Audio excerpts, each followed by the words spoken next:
RJ করে দুর্নীতিকাণ্ডে পরতে পরতে খুলছে রহস্যের মোড়ক। প্রসঙ্গত, সিবিআই এর অ্যান্টি করাপশন শাখা এই দুর্নীতির তদন্ত গ্রেপ্তার করে আরজে করে প্রাক্তন অধ্যক্ষ ডক্টর সন্দীপ ঘোষকে। আর এর পরপরই ঘটনার তদন্তে নেমে আর এক কেন্দ্র তদন্তকারী সংস্থা মানে ইডি। এরই সূত্রে উঠে এসেছে তাদের তল্লাশি অভিযানে মিলেছে পরীক্ষায় উত্তরপত্রের কপি। আর এই উত্তরপত্র উদ্ধার হয়েছে ডক্টর সন্দীপ ঘোষের শালিকার ফ্ল্যাট থেকে। একবার ভাবুন, এই সন্দীপ ঘোষের বিরুদ্ধে কিন্তু অভিযোগ উঠেছিল টাকা নিয়ে পরীক্ষায় পাশ করিয়ে দেওয়ার। আর এই পরীক্ষার উত্তরপত্র উদ্ধার হলো সন্দীপ ঘোষের শালিকার বাড়ি থেকে, যার অর্থ হলো সন্দীপ ঘোষ নিশ্চয়ই বুঝতে পেরেছিলেন তার বাড়িতে হানা দিতে পারে কেন্দ্রীয় তদন্তকারী সংস্থার আধিকারিকরা, নইলে তার শালিকার বাড়ি থেকে কেন উদ্ধার হবে উত্তরপত্র। ইডি সূত্রে খবর, ডক্টর সন্দীপ ঘোষের শালিকার বাড়ি থেকে উদ্ধার হয়েছে প্রায় 200 পাতার উত্তরপত্র। এই উত্তরপত্রের কপি নিয়ে আর্থিক লেনদেন হয়েছিল কিনা ইতিমধ্যে খতিয়ে দেখতে শুরু করেছে ইডি। এছাড়া প্রচুর পরিমাণের সম্পত্তির দলিল, ফ্ল্যাট সহ সম্পত্তির হদিশ মিলেছে। উদ্ধার হয়েছে সরকারি টেন্ডারের কপি। এই সমস্ত বিষয়ে ইতিমধ্যে খতিয়ে দেখছে ইডি। এই নিয়ে একটি রিপোর্ট তুলে ধরেছেন আমার কলিগ অরিন্দম, দেখাবো আপনাদের। এই যে আর্থিক দুর্নীতি, যে আরজি কর হাসপাতালে যে আর্থিক দুর্নীতি তদন্ত এই মুহূর্তে এনফোর্সমেন্ট ডিরেক্টরেট করছে, যার তদন্ত প্রথম শুরু করেছিল রাজ্য সরকার, তারা সিট গঠন করেছিল। এই মুহূর্তে এনফোর্সমেন্ট ডিরেক্টরেট এই তদন্ত করছে এবং এই তদন্ত করতে গিয়ে তারা প্রথমেই 6ই সেপ্টেম্বর রেড করেছিল সন্দীপ ঘোষের যে বেলেঘাটার বাড়ি, সেই বাড়ি, এবং পাশাপাশি তার শালিকা অর্পিতা বেরা, তার যে এয়ারপোর্ট 2 নম্বর গেট সংলগ্ন ফ্ল্যাট, সেইখানে। সব থেকে উল্লেখযোগ্য বিষয় হচ্ছে, সেই তার শালিকার ফ্ল্যাটে তল্লাশি চালিয়ে আমরা ইডি সূত্রে যেটা জানতে পাচ্ছি, সেখান থেকে একাধিক উত্তরপত্রের কপি পেয়েছে ইডি আধিকারিকরা। মেডিকেল পরীক্ষার উত্তরপত্রের কপি, আমি আবারও বলছি, যেটা আমরা ইডি সূত্রে জানতে পাচ্ছি, মেডিকেল এক্সামের উত্তরপত্রের কপি তারা পেয়েছে প্রায় 200টিরও বেশি কপি কিন্তু ইডি আধিকারিকরা সেখান থেকে সিজ করেছে, এবং সেই কপি তারা তাদের যে অফিস, সল্টলেকের যে অফিস, সেখানে তারা নিয়ে এসেছে। এবং যে প্রশ্ন তারা জানতে চাইছে, যেটা আমরা ইডি সূত্রে জানতে পাচ্ছি, যে এই উত্তরপত্রের কপি কেন তার শালিকার বাড়িতে, এই উত্তরপত্রের কপি কার কার, বা এই উত্তরপত্রের কপি যে এখানে আসা হয়েছে সেক্ষেত্রে কোনো আর্থিক লেনদেনের বিষয় রয়েছে কিনা, বা এই উত্তরপত্রের কপি সন্দীপ ঘোষই এখানে দিয়ে গেছে কিনা, বা কে বা কারা এখানে দিয়ে গেছে এই উত্তরপত্রের কপি। কারণ মেডিকেল এক্সামের যে উত্তরপত্র, সেই উত্তরপত্রের কপি কোনো সাধারণ বা লোকের বাড়িতে থাকার কথা নয়। তাহলে সন্দীপ ঘোষের শালিকা, তার বাড়িতে কি করে এই উত্তরপত্রের কপি রয়েছে? এবং যেটা আমরা ইডি সূত্রে জানতে পাচ্ছি, যে সংখ্যাটাও কিন্তু খুব একটা কম নয়, প্রায় 200টির কাছাকাছি উত্তরপত্রের কপি কিন্তু তার শালিকার বাড়ি থেকে উদ্ধার করেছিল 6ই সেপ্টেম্বর, যখন ইডি রেড করে প্রথমবার সেখানে, তার সেখান থেকে গিয়ে সিজ করে নিয়ে আসে। ফলে স্বাভাবিকভাবেই কিন্তু একটা প্রশ্ন উঠছে, যে তাহলে কি রিক্রুটমেন্টের ক্ষেত্রে বা পরীক্ষার ক্ষেত্রে কোনো জায়গায় কোনো দুর্নীতি লুকিয়ে রয়েছে, এরকম একটা প্রশ্ন কিন্তু স্বাভাবিকভাবেই উঠছে, যেটা ইডি আধিকারিকদের মধ্যে উঠছে, যেটা আমরা ইডি সূত্রে জানতে পাচ্ছি। এবং সেই জন্য আমরা যেটা দেখতে পেয়েছি, যে তারপরে কিন্তু অর্পিতা বেরাকে ডেকে পাঠানো হয়েছিল ইডি দপ্তরে, এবং অর্পিতা বেরা এসেও ছিলেন, তাকে জিজ্ঞাসাবাদ করা হয়েছে। মূলত তাকে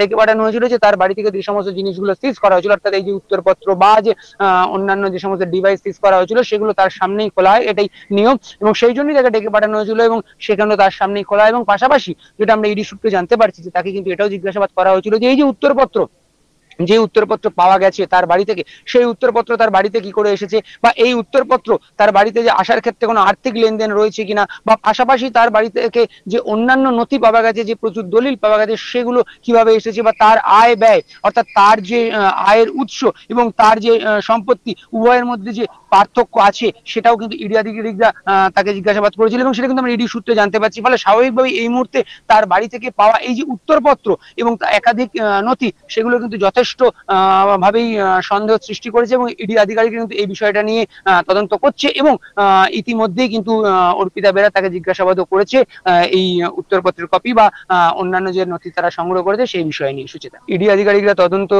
ভার নেওয়ার পরে প্রথম 6 তারিখ তারা রেডে বেরোয়, এবং বেরিয়ে প্রথম তারা পৌঁছেছিল সন্দীপ ঘোষের বেলেঘাটার বাড়ি, এবং পাশাপাশি তার শালিকার যে বাড়ি রয়েছে, অর্থাৎ এয়ারপোর্ট 2 নম্বর গেট সংলগ্ন যেখানে তার বাড়ি, সেই বাড়িতে পৌঁছেছিল, এবং সেখানে তারা তারা দীর্ঘক্ষণ সার্চ অপারেশন করে এবং সার্চ অপারেশন করার পরে তারা যে নথিগুলো পেয়েছিল, যেটা আমি তোমাকে বলছিলাম, যে নথি তারা পেয়েছিল, পাশাপাশি যে উত্তরপত্র অর্থাৎ মেডিকেল এক্সামের যে উত্তরপত্র তারা হাতে পেয়েছিল, ফলে স্বাভাবিকভাবে একাধিক প্রশ্ন উঠছে যে এই জিনিসগুলো তাদের কাছে কি করে এলো, বা এই যে সম্পত্তির কথা বলা হচ্ছে, যেটা আমরা ইডি সূত্রে জানতে পারছি, তো সেই সম্পত্তি তিনি কোথা থেকে ক্রয় করেছিলেন, বা সেই সম্পত্তি ক্রয়ের ক্ষেত্রে তার যে আয়ের উৎস সেইগুলো খতিয়ে দেখা হচ্ছে। পাশাপাশি সেই সম্পত্তি ক্রয়ের ক্ষেত্রে আর্থিক কোনো দুর্নীতির যোগাযোগ ছিল কিনা, বা আরজিকর হাসপাতালের যে আর্থিক দুর্নীতির তদন্ত এই মুহূর্তে ইডি করছে, সেই তদন্তে সে আর্থিক দুর্নীতির সঙ্গে সরাসরি কোনো যোগাযোগ ছিল কিনা, বা পরোক্ষভাবে কোনো যোগাযোগ ছিল কিনা, বা তার শালিকা অর্থাৎ সন্দীপ ঘোষের শালিকা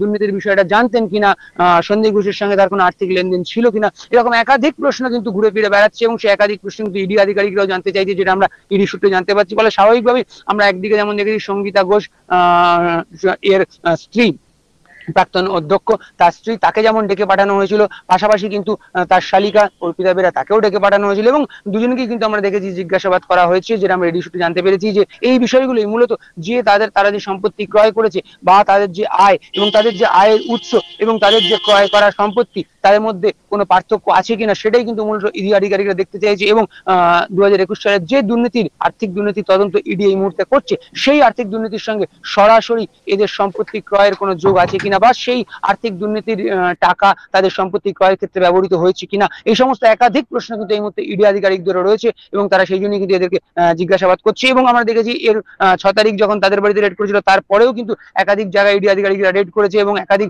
লোকের সঙ্গে তারা কথা বলেছে। আমরা দেখেছি আরজিকর হাসপাতালের ক্যান্টিন যিনি চালাতেন, তার বাড়িতে রেড করেছে, পাশাপাশি কালিন্দিতে মেডিকেল কোম্পানির ওনার, তার বাড়িতে রেড করেছে, এরকম একাধিক জায়গায় রেড করেছে। এবং মূলত এই যে বিষয়গুলো ইডি আধিকারিকরা জানতে চাইছে যে এই যে টাকা, যে আর্থিক দুর্নীতির কথা বলা হচ্ছে, যে টাকার কথা বলা হচ্ছে, সেই টাকা এই সম্পত্তি ক্রয়ের ক্ষেত্রে ব্যবহৃত হয়েছে কিনা, বা সেই টাকা কোথায় ব্যবহৃত হয়েছে, বা সেই টাকার সঙ্গে সন্দীপ ঘোষ তার কতটা যোগাযোগ রয়েছে, বা তার শালিকা বা তার স্ত্রী তাদের কতটা যোগাযোগ রয়েছে, এরকম একাধিক প্রশ্নের উত্তর কিন্তু ইডি আধিকারিকরা এই মুহূর্তে পেতে চাইছে এবং সেই জন্য কিন্তু তাদেরকে জিজ্ঞাসাবাদও করছে। আরজিকর হাসপাতালে অধ্যক্ষ থাকাকালীন একাধিক দুর্নীতির সঙ্গে যুক্ত ছিলেন ডক্টর সন্দীপ ঘোষ। আরজিকরে আর্থিক দুর্নীতি মামলায় ইতিমধ্যেই তাকে গ্রেপ্তার করেছে সিবিআই এর পাশাপাশি এই আর্থিক দুর্নীতির তদন্তে নেমেছে আরেক কেন্দ্রীয় তদন্তকারী সংস্থা ইডি। প্রসঙ্গত 6 সেপ্টেম্বর শুক্রবার এই সন্দীপ ঘোষের বাড়ি ছাড়াও তার সঙ্গে সম্পর্কিত এমন 6টি জায়গায় হানা দেয় ইডি, যার মধ্যে ছিল সন্দীপ ঘোষের শালিকার বাড়িও। আর সেখান থেকেই এই সমস্ত তথ্যগুলো কিন্তু উদ্ধার হয়েছে। এই রেড চলাকালীন ইডির অফিসাররা কি কি তথ্য পেয়েছে তা বিবৃতি দিয়ে জানিয়ে দিয়েছে কেন্দ্রীয় তদন্তকারী সংস্থা। তাতেই উঠে এসেছে চাঞ্চল্যকর তথ্য। জানা গেছে ডক্টর সন্দীপ ঘোষের স্ত্রী ডক্টর সঙ্গীতা ঘোষও কিছু কম যান না। তিনি নাকি সরকারি অনুমোদন ছাড়াই 2টি স্থাবর সম্পত্তি কিনেছেন। মঙ্গলবার 10 সেপ্টেম্বর ইডির তরফে এই প্রসঙ্গে চাঞ্চল্যকর দাবি করা হয়েছে।